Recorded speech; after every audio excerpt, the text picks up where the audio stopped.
finally learning it. It only took like 3 years.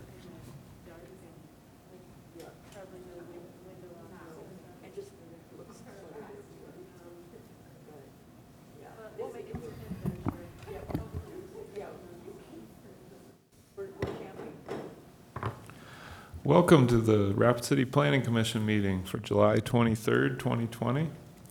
If any member of the audience wishes to speak to an item on the Planning Commission agenda, there are speaker request forms on the table inside the door. Please fill out the request with the agenda number of the item you wish to speak to and hand it to the staff seated on the left of the dais. At this time, we would also like to ask that if any member of the audience has a cell phone or other electronic device, that you either turn it off or turn the ringer to silent. If you need to take a call, please step out to the hallway so the meeting is not disrupted. Items 1 through 3 today have been placed on the consent calendar and may be approved as a group. Action will be taken on all consent items in accordance with staff's recommendation by a single vote. Any item may be removed from the consent calendar by any planning commissioner, staff member, or audience member for separate consideration at this time. The findings of this planning commission are recommendations to the city council. The city council will make the final decision. Are there any items 1 through 3 that staff would like removed for separate consideration? No, thank you. Any items 1 through 3 that any planning commissioner would like removed? And are there any items 1 through 3 that any audience member would like removed for separate consideration? The chair would then entertain a motion to approve the consent calendar items 1 through 3 in accordance with staff's recommendation. All right, Vince made the motion to approve items 1 through 3. And Karen seconded that motion. Any discussion on the motion? All those in favor, please say aye. Aye. Opposed? Motion carries. Item number 4. Item number 4 is 20 PD 025, a major amendment to a plan development overlay to reduce the minimum required side yard setback for a dwelling from 8 feet to 5.3 feet. Here we have an aerial. It's a residential lot. There is a structure on it now and to the north and south. Low-density residential district within a planned development, so that's why this is a major amendment to the planned development. Future land use is urban neighborhood. And here you can see in the wider perspective, Concourse Drive, a minor arterial, and then Homestead to the north is a collector street, and this is located at 950 Summerfield Drive. What ended up happening was the builder measured off the wrong or incorrect stakes that were in the back and ended up angling the house and how it lays out on the lot.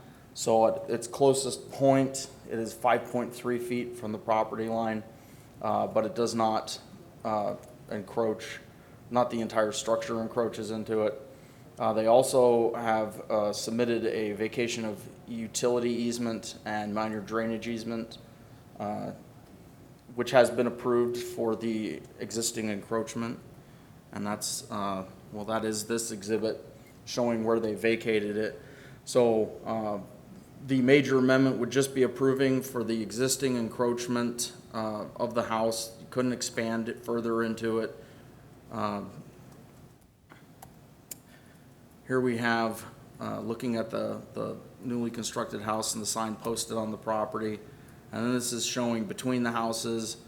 So drainage isn't going to affect that house to the north, and the utility companies all concurred with vacating that portion of the easement. Just taking a look at the neighborhood to the north and to the south, across the street. So when we get these before you, we're just trying to we know they can't take the house down, so for the existing encroachment, staff is recommending that the major amendment to the plan development be approved with the stipulations noted in the staff report. When we look at it, it'll be for the existing structure. They can't further encroach, and if the structure were to burn down or be destroyed or over 50% of its value, they would have to build back with it to that 8-foot setback. So it's just for the existing structure. Are there any questions for staff? Thanks, Fletcher. Mike? Gallagher, sorry. How does something like that happen? Wouldn't there be some kind of checks and balances to catch that before it got to this point? There are inspections. What ended up happening was they assumed that the stakes that were in the back were in the correct place, but they had obviously been moved. So when they come out to take a look at it and they say, you measured off those stakes, you should be fine, but nobody actually checked it until a surveyor came out and did a structural location survey and saw that it was encroaching. Okay, thank you. So the applicant has had to notify, I can't remember, it was 200 plus letters that went out to the neighbors. They've had to put a sign on the property. They've been trying to sell the house, so there are actually buyers that are living in it, renting it currently, because they can't get a certificate of occupancy, or a full certificate of occupancy, it's held off the closing. So we're trying to help them out, get this fixed. Other questions for Fletcher on this one?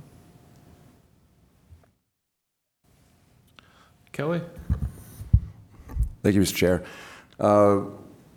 If I'm reading this correctly, this amendment applies only to this subdivision. Is that correct? I guess my question is, would this open up the door for future contractors and developers to push that boundary as far as possible per lot? In other words, they're trying to build right to the max. Is this confined at the subdivision, or is this an amendment that covers more real estate than just this one? Thanks. No, this is just for this lot.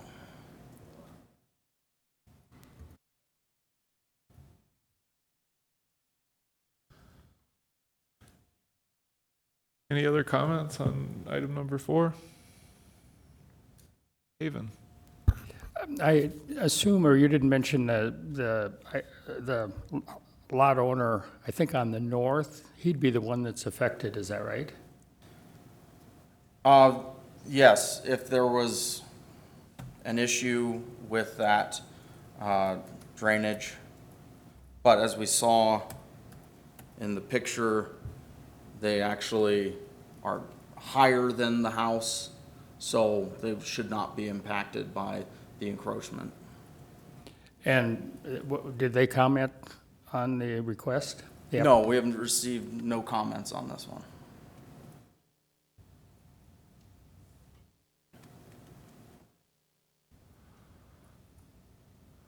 All right, any other questions or comments? If not, I guess I'd look for a motion. Okay, Haven made the motion to approve item number 4 with staff recommendations. And Kelly seconded that motion. Any discussion on the motion?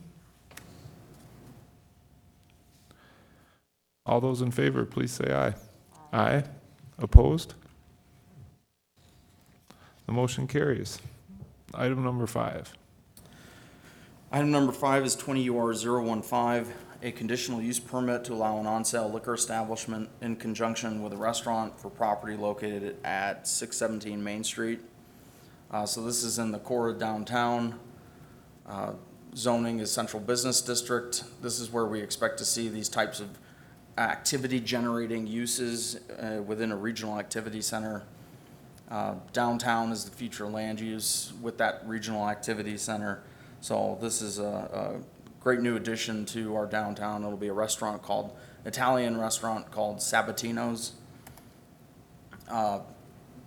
Major street plan showing principal arterial streets, St. Joe, Main, Mount Rushmore Road, and 5th Street.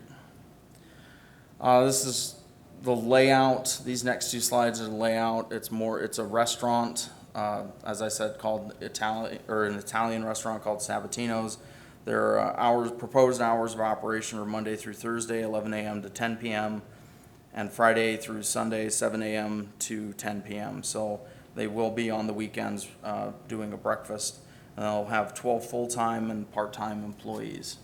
and so they're looking to serve beer and wine to customers of the restaurant.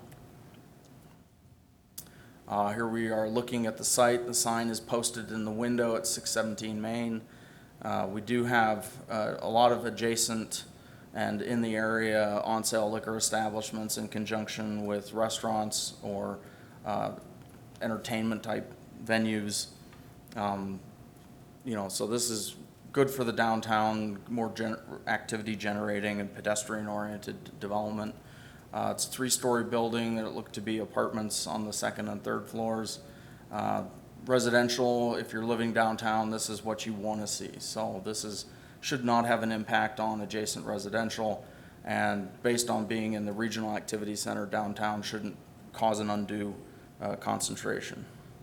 Looking east along Main, this is adjacent to the property to the west. Other development looking west along Main, and then across the street we have the Firehouse Winery and Brewery. So for these reasons, the fact that it's in conjunction with a restaurant, that it's located in the downtown in a regional activity center, and that that's expected if you're living downtown to have these types of pedestrian-oriented activity-generating uses, staff is recommending approval of the conditional use permit with stipulations. Thanks, Fletcher. Any questions for him on this? Karen? Thank you. Fletcher, there was 2 slides or 2 layouts of what was going on, and the first one, I couldn't quite see what it looked like because, it's a little light. Those are, yeah, unfortunately, the plans that were submitted were kind of light. We couldn't scan them very well, but it's showing tables and chairs on either side. So there's one there, and just a bunch of the tables. So seating area.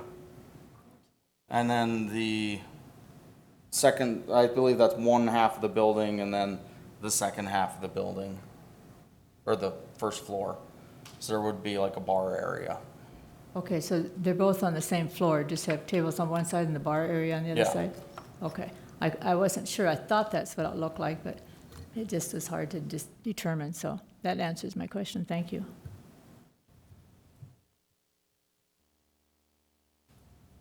Other questions on item 5, comments?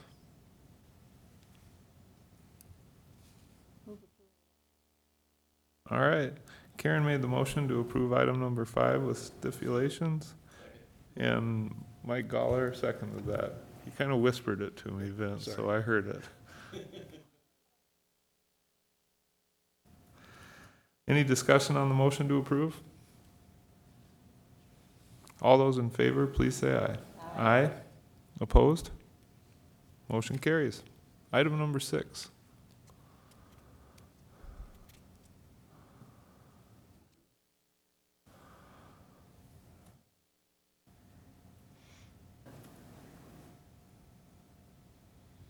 Hi, Kinsley Grote from the City Attorney's Office. Hopefully you can hear me. I'm about 1 month away from having a baby, so trying to stay safe. Okay, so this is an ordinance amendment to amend provisions of the code relating to the storage and parking of vehicles. And basically what we're doing is we're combining 2 of the different code sections into one, into Title 17, clarifying some things about, say, temporary parking, and basically just making it relevant to what's going on in the city right now in terms of parking of certain things in the setbacks and other types of provisions. Thank you. Questions for, is there, oh, yeah. So just a little more detail. Several years ago, we would have areas of our community where neighbors would turn their neighbor in for parking a camper or a boat in the front yard, in the driving spot, or somewhat to the side of the home, but it would protrude out past the front of the home. And the current code says you can't do that. It has to be back behind the front of the house. And those that would be turned in would say back to us, well, there's 15 other people in my neighborhood that have got boats and campers and other things that are parked similarly to me. And our response was, yes, but their neighbors aren't turning them in. So it just became unrealistic to try to police this. And certainly in my neighborhood, next to the home that I live in right now, there are 3 campers or boats right now in the front parking spot. And our attempt here is to allow it. It has to be on a hard surface. It can't take up the residential parking area that otherwise is needed for the 2 parking spaces for the residents. But it does make it where everyone has fair ground rules on how we apply this. So that's our intent, is just to clean it up, make it so that everyone is treated fairly. This is an existing situation that's happening. We're just bringing the code up to what our community is currently operating to today. Thanks, Vicki. Eric? Thank you, Mr. Chair. So how does this work with HOAs and CCRs for different subdivisions? Does this supersede the covenants for restrictive neighborhoods, or does it prioritize under that requirement? Mr. Chair, so basically the HOAs, their sort of covenants that they have are private, so they would have to enforce those separately from this. This trumps anything in terms of, ordinances, if they're going to be more restrictive, would trump an HOA covenant. But if you have an HOA covenant that's going to be more restrictive than the ordinances, then it's just up to the HOA to privately enforce it. Thank you. So as an example, if somebody calls and says, this is really kind of blighty and I don't want to see this, the response from the city would be that that's an issue for your HOA to absolve? Correct. Is that correct? Okay. Thank you. Karen? Thank you. Just so I understand the commercial end of it, if you have a commercial truck that you bring home at night, you could park that in your driveway 24 hours and leave. Or if you had a construction truck of some kind that's fairly large, you could even leave that in the street for 24 hours, but not permanently, if that's what I understand from the ordinance. Yes, Mr. Chair, correct. So currently, you're only allowed to have 1 commercial vehicle, and that provision is staying in. So you can only have 1 commercial vehicle that's parked in the driveway that's basically used by the resident. They bring a construction truck home from work. But there are limitations currently on the size of these types of trucks. So in terms of the street, though, there's another section of the code that deals with how long you can keep a vehicle out in the right-of-way without moving it. So you can only keep a vehicle out in the right-of-way for 24 hours. Otherwise, your neighbor could call you in, and law enforcement could come ticket it if you didn't remove it. So that provision kind of keeps people from parking in the street for long periods of time. But yes, generally, you can only keep 1 commercial vehicle. And this ordinance would just kind of expand upon or clarify that when we're talking about vehicles that are temporarily parked, there's going to be certain rules that go along with that, certain things that we're going to allow for vehicles that might be temporarily parked, such as, you can have some vehicles temporarily parked in provision to a lot if there's going to be a building permit for that lot, or if you're going to have a moving company that's going to come move your house, that type of thing. Yeah.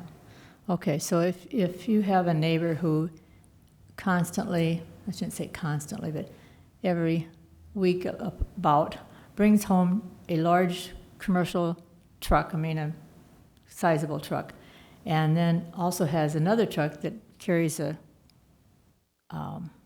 trailer of some kind behind that holds, big commercial fork loads, whatever. Anyway, big commercial items, and they are parked there like once a week. That, because they're moving it every 24 hours, there's really nothing that the neighbors can say about something like that, if I understand right. Well, so if it's two vehicles, is it one vehicle or two vehicles? Well, they have one in the driveway and one on the street, but they're only there for 24 hours, so by the time they get there after work and then they leave in the morning, it's kind of hard to say. But for people coming home through that street, it's like a maze you have to get through. And I know some neighbors complain about that, but there's nothing that we can do about that, if I understand correctly. And I just want to know if that's correct. Well, if it's more than one commercial vehicle, then somebody could call that in currently under the code that we have, and would be able, under this new one too, to call it in, because that would be more than one commercial vehicle for whatever person is driving it. If it's, one person has two business vehicles that they end up bringing home. And the other thing that prevents some, it doesn't sound like this is the situation, but it prevents people from doing too much commercial activity at their houses. We have the home occupation provisions that basically say that there are limits on home occupations. They have to be within a certain set of criteria in order for you just to have a home occupation. Otherwise, you have to get a conditional use permit for something like that. So I guess my question is, for somebody who does want to complain, if it's after hours, they'd have to call the police department, take pictures or do something to show that they're there constantly, not constantly, but like once every week or every 2 weeks. It's just a traffic congestion, I think, more than anything else. And not to say it's unsightly, but I just want to know what to say to people if they ask that question of me. And I guess that the question is, you'd have to do something like call the police because of traffic or something like that, I would guess. yes. Yeah, they could complain about there being two vehicles, two commercial vehicles. Yeah, But that's yeah, true too. Yep, it's difficult when it's after hours, and they would have to be the ones that would probably take the pictures and report that 'Cause to law enforcement. Technically, they're gone in the morning, so it's like, it's here and there, but still, people complain. So I just wanted to know what the laws were. So thank you. Haven. What Karen just was talking about, enforcement, and I know maybe it goes a little bit beyond your request here this morning, but reading 2 Cents yesterday, they were on the issue of chickens. They also brought up the issue, well, there's cars parked illegally in the neighborhood. And her question in her writing was, what's the enforcement of any of these issues? Just kind of as Karen was talking there, what does it take to enforce the ordinance? Does the city take any on its own initiative, or is it strictly on complaints from the neighbors? So I can let Matt address that, but generally, there's a certain area where they actually go out, code enforcement does, and they enforce things on their own. But in the broader area of the city, it's complaint driven. But I'll let him elaborate a little bit more. Hi, Matt Ozair with Code Enforcement. So I guess to answer that question, we'll go take enforcement action on private property. As far as the public right-of-way or street, we unfortunately don't have the authority to enforce any traffic laws or anything like that. It's actually the police department that has to go and do that. So if there's junk vehicles or vehicles parked on the front grass or something like that on private property, then we'll take that enforcement action. That's where we're restricted to, is that private property area. Mr. Chair? Vicki. There is collaboration between the police department and city community development. Code enforcement is a part of community development.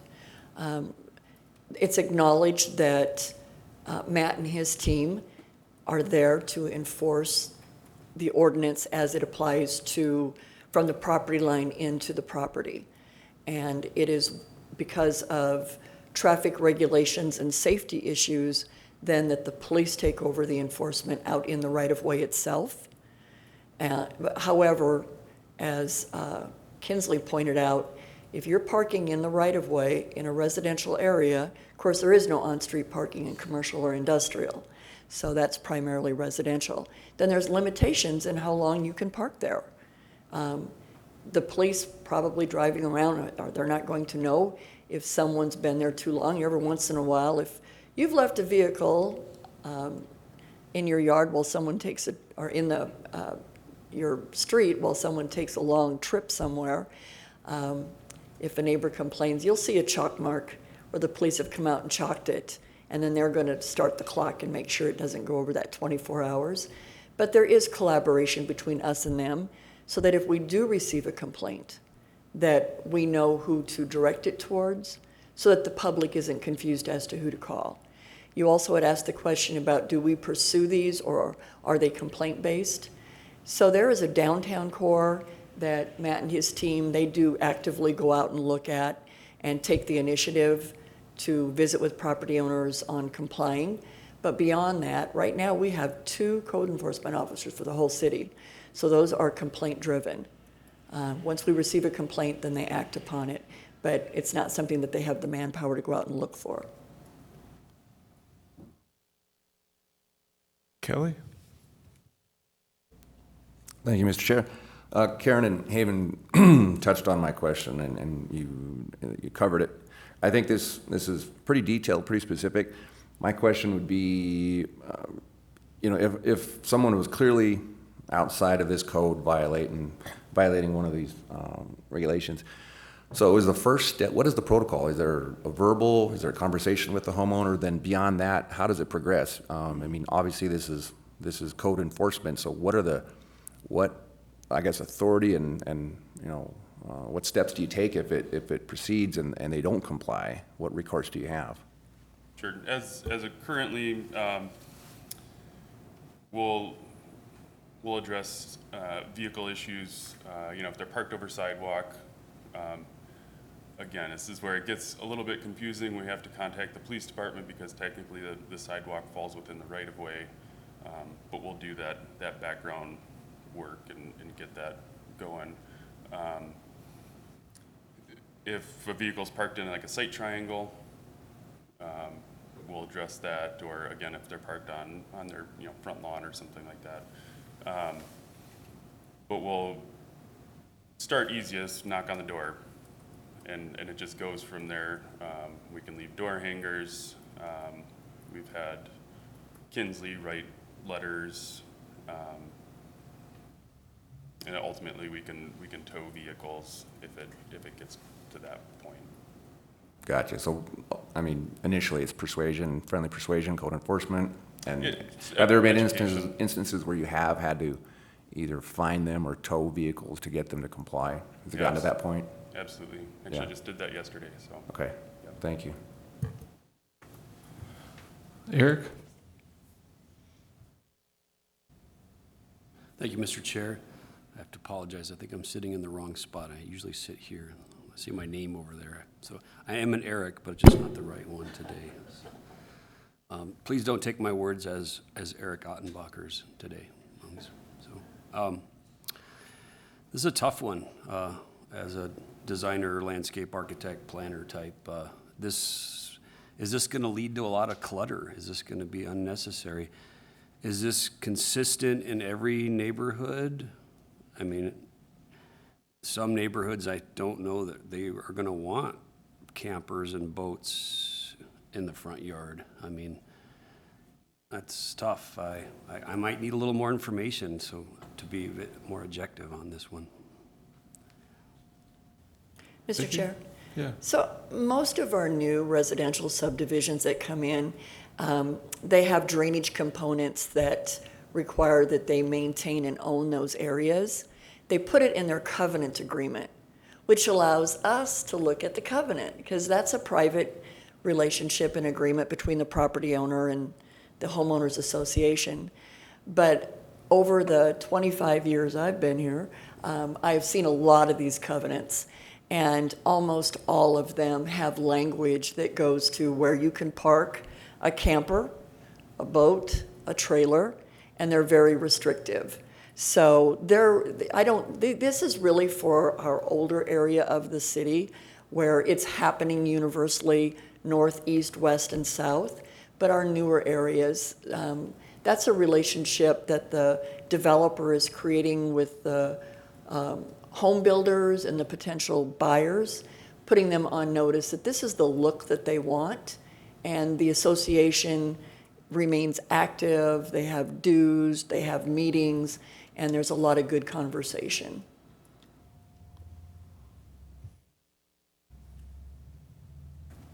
Thank you, Vicki. Thank you, Mr. Chair. I think that answers my question. Appreciate that. Other questions or comments on this ordinance amendment?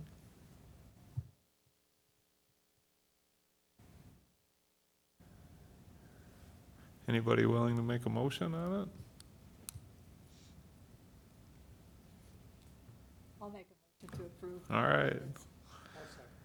Karen made the motion to approve the ordinance amendment to amend provisions of the Rapid City Municipal Code relating to the storage and parking of certain vehicles and trailers, and Haven seconded that motion. Any discussion on the motion? All those in favor, please say aye. Aye. Any opposed? No. Okay. Eric Heikus with a no. But the motion carries on item number 6. Any discussion items or staff items today? Well, thank you. Any planning commission items? Haven. While Kingsley is here, I was going to address the chicken issue. Does that issue come before the planning commission, or does the ordinance currently allow? Vicki? Mr. Chair, so currently in Rapid City, chickens are not allowed. Ken Young, our director, has been asked by Councilwoman Darla Drew, to look at whether or not this is an ordinance that should be created. And some of you may remember here several years ago, we had this discussion and this room was packed. And it did not pass council at that time. The conversation before the council right now is whether or not they should direct staff to look at creating an ordinance. Once that directive comes forward one way or the other, then it won't actually be a part of the zoning ordinance. It would be in the animal control regulations. This will be a first if we are directed to create an ordinance in the animal regulations, but if directed, we will certainly work on it. I'm not sure if that will be brought before you, since it's not a zoning issue, it's not a land use issue, it's an animal keeping issue, but we'll get that straightened out, and there could be an opportunity for you to have a conversation. It will certainly be considered by the council. Vince? A quick question. But I understand that if chicken coops are going to be built on property, that right now the issue is looking at setbacks as opposed to whether or not they can even have it. Mr. Chair? Yeah, Vicki. Yeah, so we haven't even gotten to that point yet. We're just, are we being directed to look at it? If that comes forward, then there's all kinds of things that we have to look at. And I come from a family that raised 200 chickens a year, and do have some firsthand experience with chickens. So there's many things we'll have to look at as that one comes forward. All right, any other items to discuss? General items? If not, I'd look for a motion to adjourn. All right, Mike Gallagher made the motion to adjourn, and Kelly seconded the motion. All those in favor, please say aye. Aye. We're adjourned.